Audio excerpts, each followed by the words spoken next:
Before the intro music begins, I'd like to express my gratitude to all the listeners who have subscribed to and listened to Startup Anthology.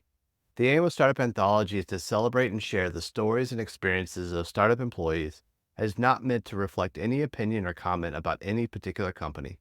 Our goal is to create a community centered around the unique working culture of startups. Welcome to Startup Anthology. Whether you're new to the startup world, have a seasoned startup career, or just interested in the culture, you're in the right place. We feature the rarely heard stories from the people who define and embody startup culture. Here's your host, Jeremy Willis. Now, get ready to get inspired. Welcome to Startup Anthology. I'm Jeremy Willis, your host, and I'm thrilled to have you with us. Today, I want to share a conversation I had with a special guest, Jay Margalus.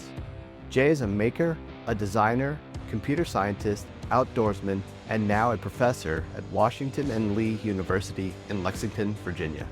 In our conversation, we will be diving into some fascinating topics, including challenges and lessons learned, the importance of mentorship, and the stark differences between startup culture and academia. Let's get started.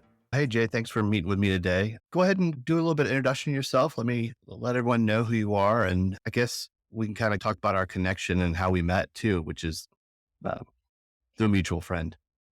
Yeah. So, Jeremy, thanks for having me. Our mutual friend, Jay Babin, I've got a lot of experience with him, particularly in the makerspace realm.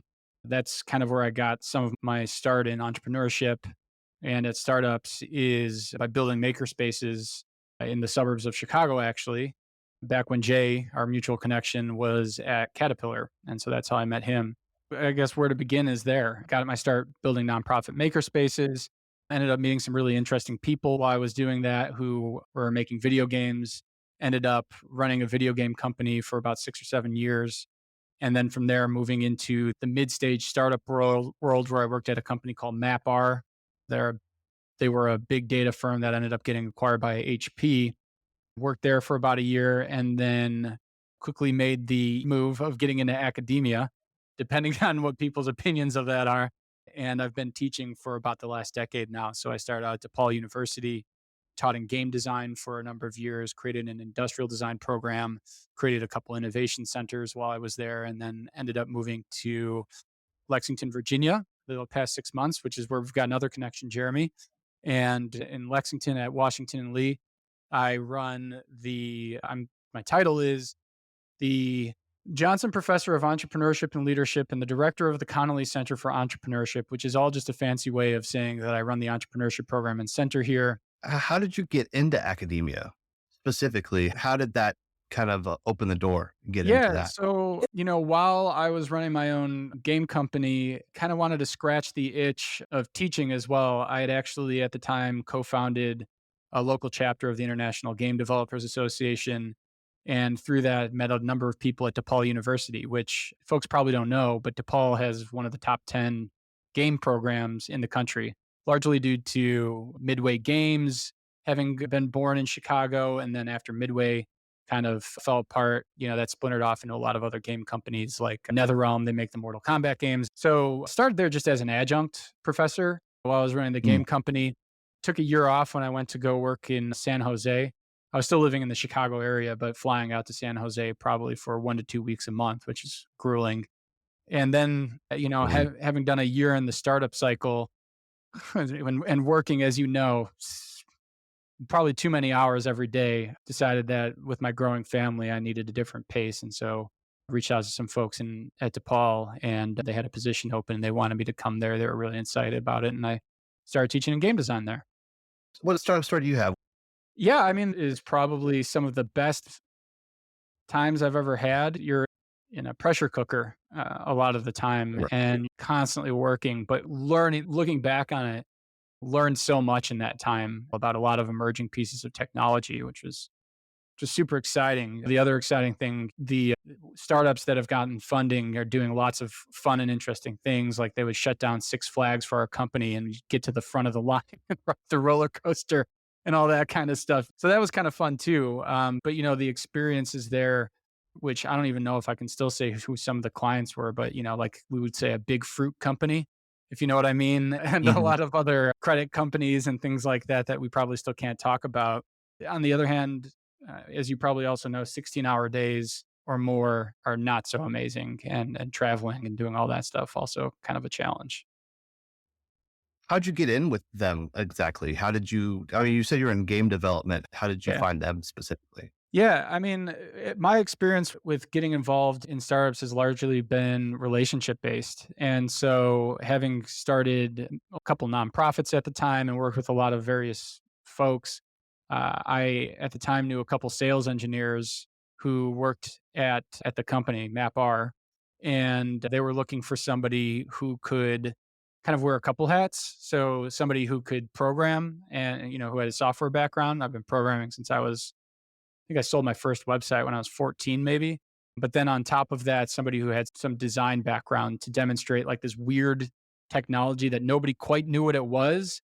You have to build out demonstrations of that. And so that means taking the software that the company made and building software demonstrations around that and designing entire applications that, depending on the company you're pitched to, are kind of geared towards their vertical or their business models. Is it because of those maker spaces and being in those places, those networks were developed? Yeah, I think a lot of the people who are attracted to those kinds of ecosystems have a higher risk tolerance or have a technology background and are therefore working at a lot of different startups. A lot of my friends at the time were working at startups all across the country. Informatica was one of them where they were doing high speed data transactions for trading firms. One of the first members of our first makerspace ended up starting a company called Shapeoko. So they make CNC routers. So, people starting their own things or becoming early members of other startups. And so, yeah, just through developing those relationships, you can kind of almost pick and choose in some of those ecosystems where you want to go next. And to this day, a lot of us still leverage those connections when we're out looking for the next startup that they want to hop to because you're bored or burnt out or all of the above. R- Right. I definitely understand that because going from one to the next, it's an addiction. I mean, once you're in it, you're in it. You don't really want to get out unless you make a big change in your life. Like I guess going into academia, but technically you're still kind of tangentially involved in startups. Yeah, I mean, I wonder why that is too. I don't know. I'd be interested to hear what you think about it, especially as because you've been interviewing so many folks. But the part of it is the addiction to risk. Part of it's the addiction to the idea that you'll be able to, vest shares that might be worth a lot more than the Yeah. time that you put in eventually. Well, that's the biggest hope. I guess that's what gets you in initially is the monetary. Not only, I mean, because usually the salary is relatively low compared Yeah. to the industry, whatever industry you're getting into, but potential for the equity is kind of like that carrot that really gets you in there. Right, right. And then if that doesn't actually come through, then you go to your next startup and you hope again that'll come through and you kind of get on that cycle of hoping that equity at the next company will be worth something. So I think MapR, when they ended up selling to HP, a lot of the employees who had equity didn't get a lot out of it. That was not the ideal exit. And so a lot of those guys are back at it with the next startup and hoping Okay. for that next big payout, right? Well, I did want to circle back real quick on one thing. I didn't realize how big the Chicagoland area is with startups. I interviewed recently, I haven't posted this one yet, but a guy named another friend of Jay's, Steve Perez. Oh yeah, I've met Perez. Steve. Yeah. And it was very interesting. He was talking about, at least in Peoria, the different startups that were there, just his experience of starting up within Caterpillar and doing a couple of other things was really enlightening. You think startups, you think Silicon Valley, but I didn't realize that the Midwest had that big of a influence on startups. Yeah, I mean, that's a good point. Steve, correct me if I'm wrong. Last time I met him, he was working at a company that was automating something like bricklaying or something like that. That's where it is now. I think that's actually a perfect jumping off point. I think that if you go to Houston or Austin or the Bay Area, you've got a lot of companies that are working in digital, in part because of the manufacturing history in Chicago. Chicago was for many years the hub of manufacturing, largely due to its location. You have a lot of companies that are working in hard tech. There's an incubation space slash acceleration space in Chicago called M Hub that you may or may not have heard of. And they're focused solely on hard tech. A lot of the companies that are coming out of Chicago are focused on hard tech as well. And just for some background, hard tech is, focused on I think, a huge emerging area in entrepreneurship, which is the convergence of the digital and physical, or people say the convergence of atoms and bits. And Right. so, putting digital things into physical things is a massive growing area. And that's where I think the manufacturing history of Chicago, it's relatively affordable to live there compared to other cities, at least. And then you could throw a stone and find somebody in tech in Chicago as well. So leveraging all of those different components is something that I think makes Chicago unique. Well, I mean, my background is I worked for a startup that was in that similar bits molecules is what I've been calling it world. And so one thing that I've noticed is it doesn't necessarily lend itself to the same type of startup software model because, you try to do a lot of iteration, a lot of changing pretty quick. When you're manipulating molecules, they don't move as fast as bits. And Yeah. so it creates kind of a different style of startup, which, at least from my perspective, a lot of it was you had to be really good at a whole lot of different things like process and communication and getting dirty and rebuilding something over and over again, which I think is unique to this particular startup space. What's interesting to me is, yeah, you're right. At a digital company, it's easy to be fully agile and to work in 3-week cycles on sprints because iterating is relatively cheap. You're changing code, you're changing bits. When you're starting a hard tech company, you're not just doing that. So being fully agile is a little bit more challenging. You might even have to consider doing longer cycles. Maintaining some of that agility is important.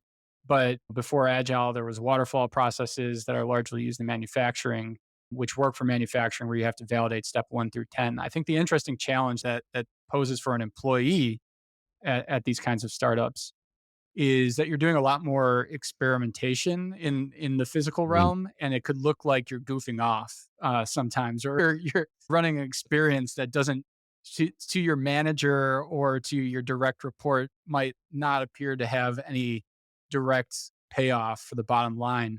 Where some of the problems that we had when I was working with Jay at Caterpillar was trying to pivot and transform their employees to think in a more agile manner. But they'd been engineers for so long that they were focused on making things 5, 10% better year over year rather than 50, 60, 70, and that kind of, more rapid sprint cycle. And so I'd be interested to hear what, your experience too on how do you strike the balance between looking like you're goofing off essentially and you're working in the physical world and kind of tinkering with things for folks who are used to, one process or the other. It's a lot of duct tape and zip ties because it's trying to make things, it's trying to make it function in a way that we've been asked to make it function. And so to have that output be what is supposed to come out might need a little tweaking here and there, a little help on the other end. And yeah, it kind of can feel like you're messing around but there's finally comes a point where you have to say, okay, stop. And so this is what we need to put out. And so from there, it's time to, okay, well, here's our lessons learned, iterate. Okay, what's that cycle look like?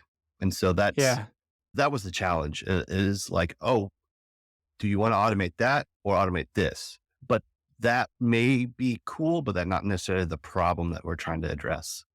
So right. it's focusing that in on the problem statement, and then and not just because, oh, this is neat. It's reevaluating, I guess, pretty constantly, pretty regularly.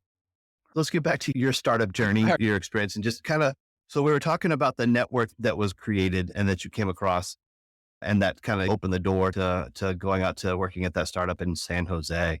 What are some interesting stories, lessons learned, or struggles, personality, conflicts, stuff that no one would ever really think about?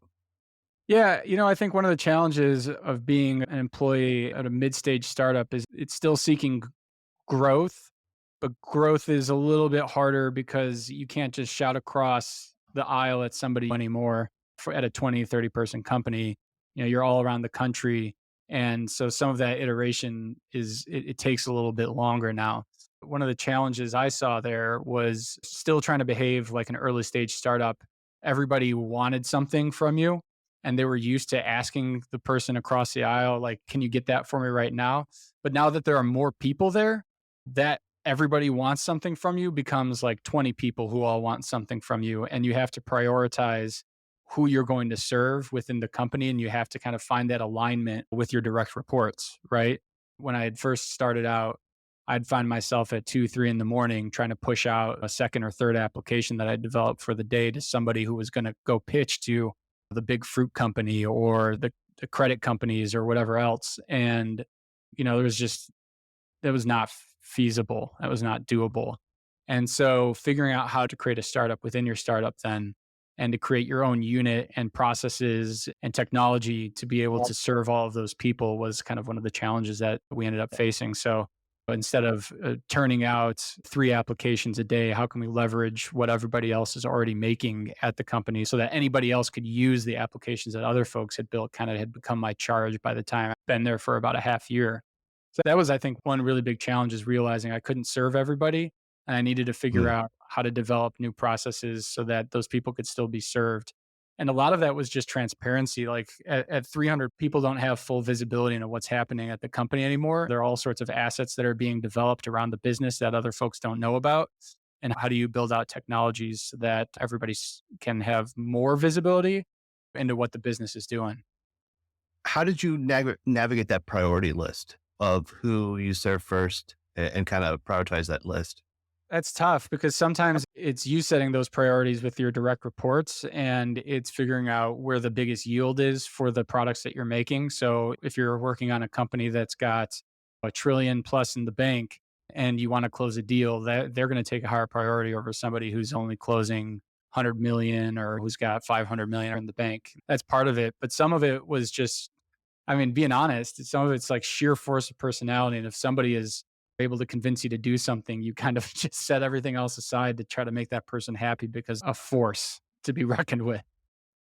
Yeah, I've noticed that too. Is the louder the voice, sometimes the more response they get, or the quicker turnaround they get, regardless of the end goal or the like you said, the investment in there. It's sometimes the loudest person needs to go first. Any of those people that you came across during that time become friends that you are now still in contact with that have become more than just like professional relationships, a little bit deeper, or Absolutely. I think it's just more of an extension of that network that we were talking about before. So a lot of the folks that, one of the nice things about working at a startup after it folds is that all those people go to a lot of other startups like you and I were just talking about. They splinter off, they're chasing that dragon, if you will. And so I've got friends across the country now who I used to work with who, if I needed a position, I'd be able to reach out to them and go back to work in startup world. Will I do that? Probably not. I like working 6 months out of the year. That's pretty cool. That's one benefit of academia. But having said that, there are a lot of folks that I met there who are working at some really exciting places. And if I wanted to go there, you know, they'd pick me up. A lot of those folks, when they splinter out, they hold enough weight at the place that they're at where they can say, you should hire this person. And so a lot of it just works word of mouth rather than getting a resume out and beating on doors and trying to find a job. When you work at a startup and you do a good job with the folks that you're around and they go off to other places, they're very willing to vouch for you and to pick you up if you need it. that's been my experience since I left where I was. I started a new company. It's not a startup, but it's another company here in Austin that was the fastest turnaround from the time I interviewed to getting an offer letter. It was less than 48 hours just because of that network that you're talking about. You mentioned academia, working 6 months out of the year. What's the big culture change that you've noticed between the startup world and academia? It's massive. I could say it was like whiplash. So I've heard academia described as a bunch of independent contractors who are all working at the same place. And so everybody's got their own agenda. They've got their own research that they need to do. They've got their own stuff that they're working on. And as a result, you're not really pulling in the same direction. And the pace is a lot slower too. So if you want to make something happening in academia, you better have a 1 to 2 year time horizon on your mind for doing even some of the smallest things. I'm working with our legal department, for instance, right now on getting some student businesses the capacity to bring in money. And that's been a months long process just to talk about bringing in five or $10,000. So it takes quite a while. As you know, when you're working at a startup, everybody's pulling in the same direction. Everybody's putting in sweat equity and they're working around the Mm. clock. And so going a place where, whether it was running my own game company or whether it's working at a startup, you know what value you're trying to produce. You know what the mission is. And at the end, you're all working towards a big payout. And in academia, everybody's kind of just working, you know, at their own pace and they're working 6 months out of the year and they might not be interested in what you're working on and they're working, in 20 different directions. And so, it's the difference is significant. And I have heard, other faculty describe some of the way that I approach things as unorthodox as a result, because I still expect people to be pushing and working hard and in the same direction that I am. And that can be viewed as, whoa, guy, that's a little much for us. You need to slow your roll a little bit. So that has been an interesting change. Now, having said that, it has benefited me greatly to have that mindset. I think coming into a space where everybody's used to working slow and being able to work very fast and agile and to learn on my feet and to figure stuff out is a massive asset. And, if I could say anything about working at a startup, it's that you learn a way of thinking that is very different than whether you go working at a big consulting firm or another large established company, or whether you're working in academia. You've learned a new mindset of how to approach problems and tackle them in a rapid and iterative manner. So one thing I noticed coming out of the startup world and doing the Startup Anthology thing and a one-man show, and my marketer is my wife, I work at a different velocity than she does. And it's really difficult to turn it off. So how have you navigated diplomatically? Because me and my wife, we got kind of a few arguments, and you can do that with your significant other, but how have you navigated that diplomatically with the other faculty around? I think that there are a couple tactical things, but there are also like strategic level things that you can do. The tactical level things are probably boring to talk about, but it's just communicating your expectations, communicating what your plan is and what you're going to be doing, and kind of letting people know that one way or the other, this train's moving and it's going in this direction. I don't know what else to tell you. That's just how I think and behave. Get ready. I've told you now. Here it comes, And then, the other is, when you encounter roadblocks, I use a lot of sports analogies for better or worse. And I think about like football, like you look for the openings and you run through the openings you've got, and the things that are receiving Mm. friction or are being stalled, you let them wait and you focus all of your energy on the places where there are openings. So if you're stalled on trying to figure out how to get your students to bring in $5,000, $10,000 because the legal department and blah blah blah wants to talk about whatever they want to talk about, but you've got a lot of openings with alums who want to put together a venture capital fund and there's no friction there because a lot of it can operate outside of the institution, then I take all the energy that I've got and I focus it in that direction. And so it's more of just trying to decide where you want to focus the energy that you've got and run the ball through the gaps that you see. At a startup, you can basically, for better or worse, you can run in many directions as fast as you want. And you can run in all those directions and people will be happy to have you do that. At a more established institution, um, you won't have that ability or that capacity, but there will still be openings where you can focus that energy. Are you passionate about startup culture? Then head over to our website at startupanthology.com to join the community and share your story. Remember to check out the merch section of our website at startupanthology.com. Support the podcast and the show you love with our exclusive line of tees, hoodies, hats, and more. Trust me, you'll want to wear these at your next hackathon. Make sure to follow us on Instagram, Facebook, X, and connect with us on LinkedIn. So what are you waiting for? Dive into the Startup Anthology universe and be a part of a community. Now, let's get back to the conversation. What is one of the biggest lessons that you bring from the startup world that you actually impart on your students that have come into this entrepreneurship program? That's great. That's an excellent question. I think all of us, whether we get a bachelor's degree or a master's or whatever else, or we've just gone through a K-12 education, we're taught to learn the correct answers to tests and then regurgitate those answers when the test comes around. And I think the Mm. thing that you learn by working at a startup is there is no right answer. You're only getting to like more correct. And your version of more correct is going to be different than another business's version of what's more correct.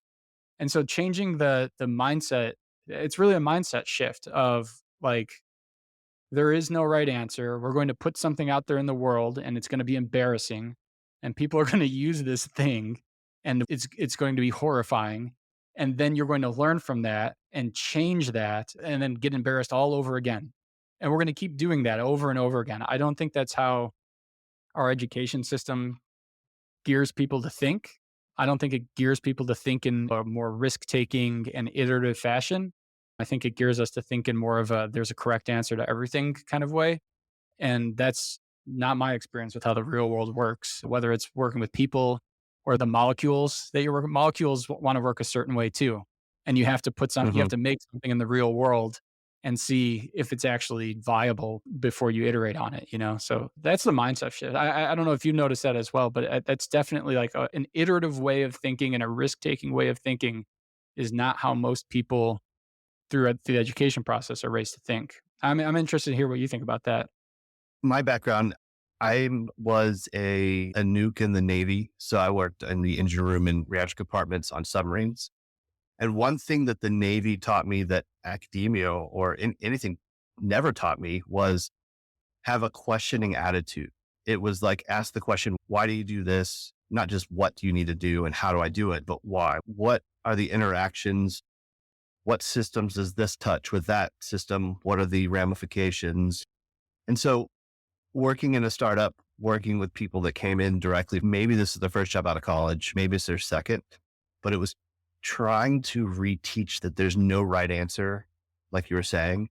Now we got to think about we do it this way and not that way. Why couldn't we do it this way? If we do it this way, I bet you we can also do it this way as well. It's just a different type of mindset when we go through and think through a problem. This might be the answer you think you're getting, but no, it's different. And it has effects from this point on that are changing that outcome. You don't really know until you think through it and follow it through the end and then start over again once you get to somewhere else. It's that, I mean, I'm not in about being a manager and being in charge of a team at a startup because in my experience, mostly everyone was relatively new in their career because their salaries were relatively cheap because they didn't bring the experience that takes. And I found a lot of joy of training people and to help them think through those processes. And it's really rewarding because you become one of the other podcasts I talked about. He didn't want to be a manager because he could do it, right? He could just take it on and accomplish the task. But finally, you realize that if you can train other people and make them successful, you become a force multiplier. And so the output of one person now Yes. becomes the output of a team and you can accomplish everything on your priority list. Yeah, absolutely. You know, I kind of think of my role as an educator as somebody who's managing several small startups at the same time. All of my courses, I have students who are building companies and I'm managing them. And it's like part-time therapist, part-time teacher too, where you're trying to assure people it's okay. Like, don't worry, I'm not going to grade you because somebody didn't like the thing that you put out there. Like, what I'm more interested in is process. And if you're following the process, then that's all I'm asking. And if you're following it faithfully and iterating, then that's all I'm actually looking for. That's all I care about. And so that's the therapy part. And then the education part is just teaching process and reminding people of process when they get lost and they get stuck. Like, okay, well, everybody gets stuck. Let's go back to the drawing board. What are the techniques we use when we get stuck and how do we get over this problem and through it or over it or under it or around it or, you know, however else we want to navigate that. So I very much view what I do in education as still being like a start, you know, a person at startups, you know, where I'm working with these students to teach them something new and how to start their own businesses and, you know, blah, blah, blah. So yeah, absolutely. Now that you're saying that, it just kind of it just hit a point that I was just thinking about is like, this is kind of like an apprenticeship more than it is like a traditional education. Because the other thing that I've done in my experience with the startup and work period is the see one, do one, teach one type of model. You have someone watch what you do to see what you're doing, and then you have them do it to make sure that they kind of get that Yeah. intermediate step of understanding. And then you have them teach somebody else, whether it's, at a high level teaching them or just, to explain the process to somebody else.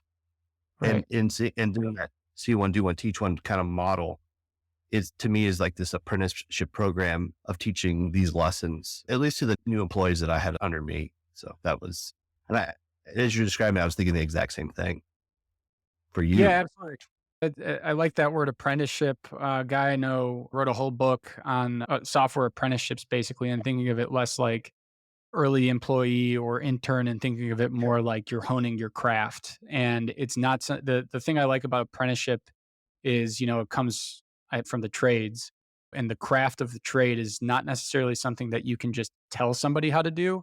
it's impossible. I had a master craftsman once say, I can't teach you how to do it. I can show you how to do it, and then we can work on it together. But there's no way through language alone that I can teach you how to get through this process. So apprenticeship rings very true to me, the mindset to approach managing people in the startup space through. I'm going to change the question a little bit. Have you had any mentors in your career who provided guidance and to help you as Yep. you went through startups and everything? Yeah, absolutely. And I think that I don't think you can emphasize enough the importance of mentorship. If you allow me to get like super academic for like one quick second, there's this a learning model called the zone of proximal development that, and I was just going to do it whether you said go ahead. It's just like in my DNA at this point.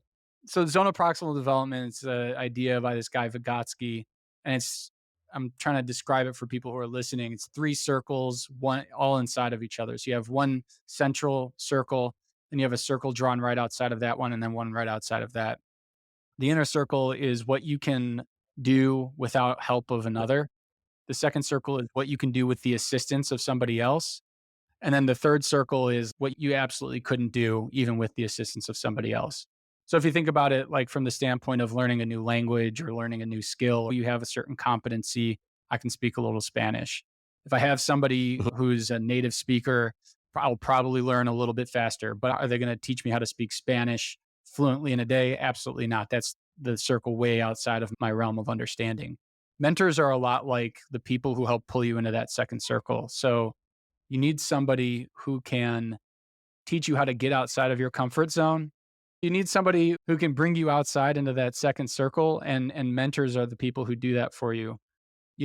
Really important when you're getting started at a kind of startup is just having somebody who can teach you what its tribal knowledge is, which is the knowledge that's not written down anywhere, but that everybody knows. You need somebody who can teach you that. You need somebody who can teach you process. Some of my best mentors have helped me from getting fired because you know where the landmines are at the company and they tell you where they are before you run into them.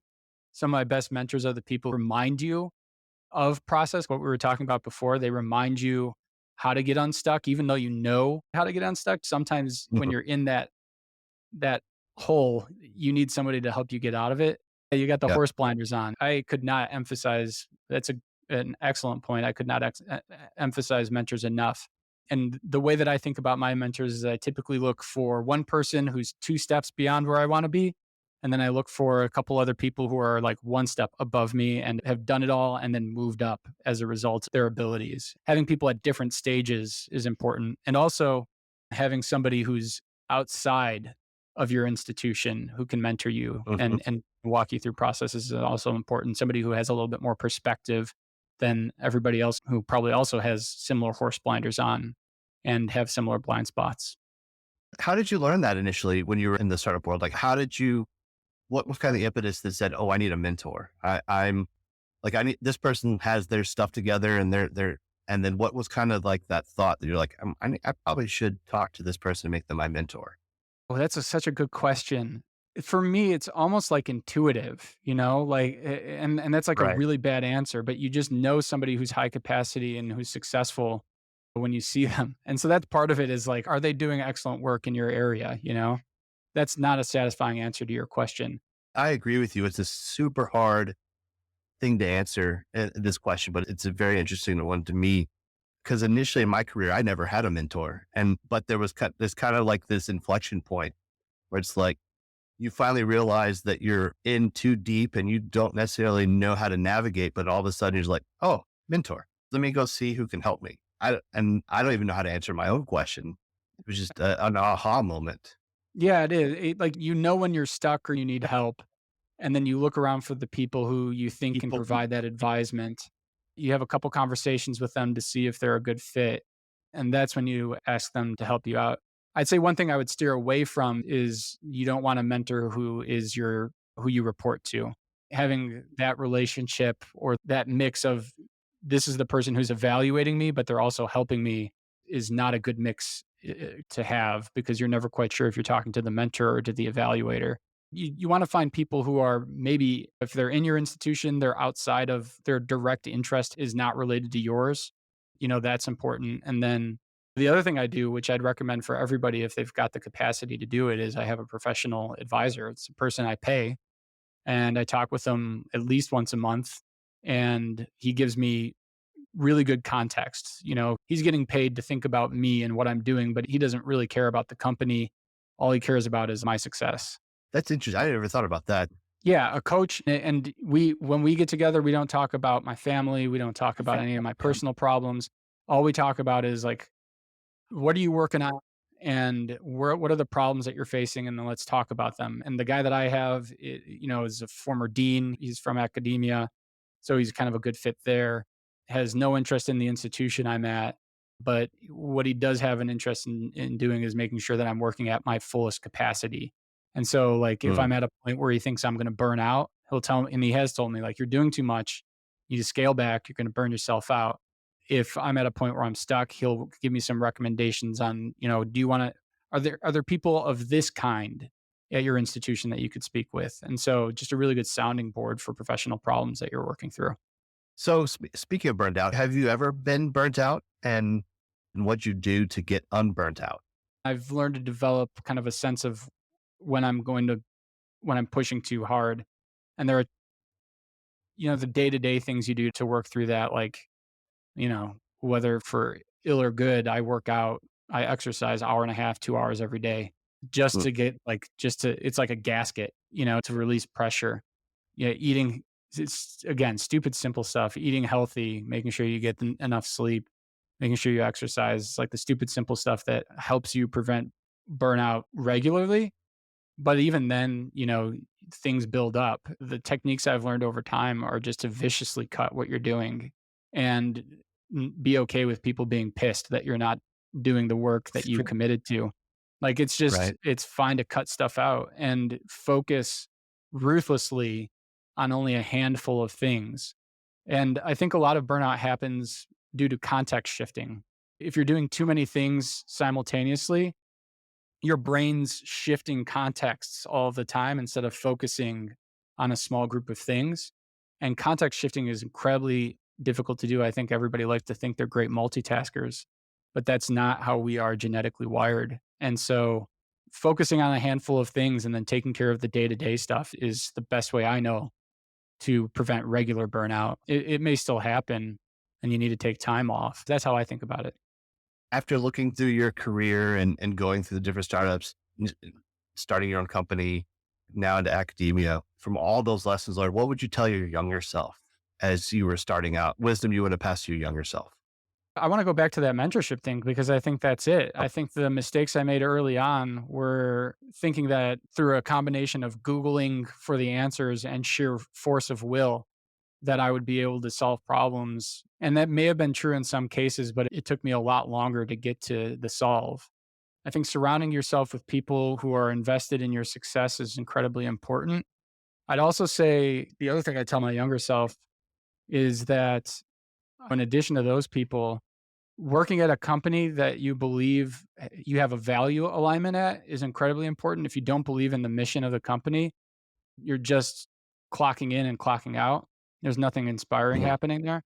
Surrounding yourself by people who also believe in that mission is incredibly important. I think that having worked at all sorts of companies where, for whatever reason, there's a lot of drama is incredibly challenging. And it, finding that fit where everything just seems easy because everybody wants to succeed and everybody's working in the same direction, everybody believes in the mission is important. And I wouldn't waste my time at an institution where I couldn't find that. Yeah, that's a lot of what this is, I guess, at this point is self-reflection on my part and seeing what other people would have done. A lot of the same things is like what I would tell my younger self. Because a lot of time when you starting out, your pride gets in the way, your ego's there, you're like, I can do it all. And then you slowly start to fail at one thing. And then you're like, that didn't work so well. And so grabbing that mentor, grabbing those lessons learned and finally applying them to everything is the wish that I could do it over again. So that's kind of what the impetus for Startup Anthology is as well, to capture these for whoever else is getting into the startup world. Yeah.